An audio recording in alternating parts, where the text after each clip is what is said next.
Vitajte pri dnešnom videu. Dnes vám ukážem 5 bizarných zamestnaní. Niektoré zamestnania nielen u nás zďaleka nie sú bežné.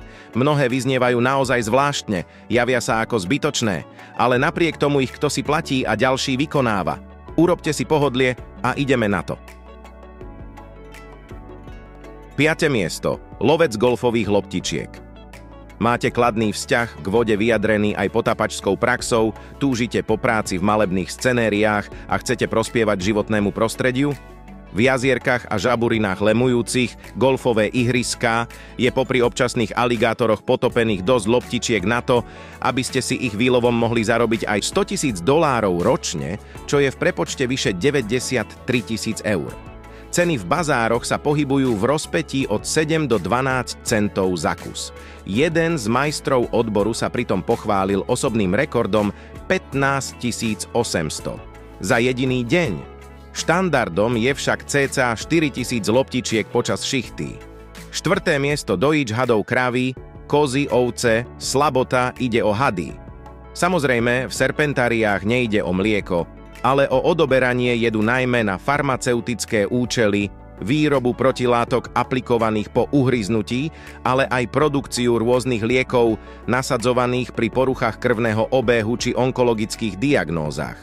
Medzi klientelou sú aj výskumné laboratóriá a univerzitné pracoviská.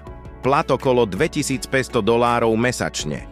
Mimochodom je to o $500 viac, ako stojí gram nadojeného hadieho jedu. 3. miesto testovač dezodorantov. Znie to brutálne, ale fakt sú ľudia, ktorí za financie ovoňavajú spotené podpazušia iných, čím kontrolujú účinnosť jednotlivých dezodorantov a následne o tom vypracúvajú štúdie. Podobne ako kolegovia, špecialisti na posudzovanie odéru použitých detských plienok či mačacích podstielok.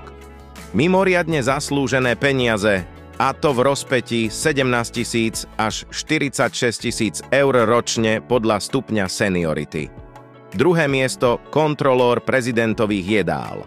Mali ich už egyptskí faraóni a rímski cisári, majú ich aj dnešní prezidenti.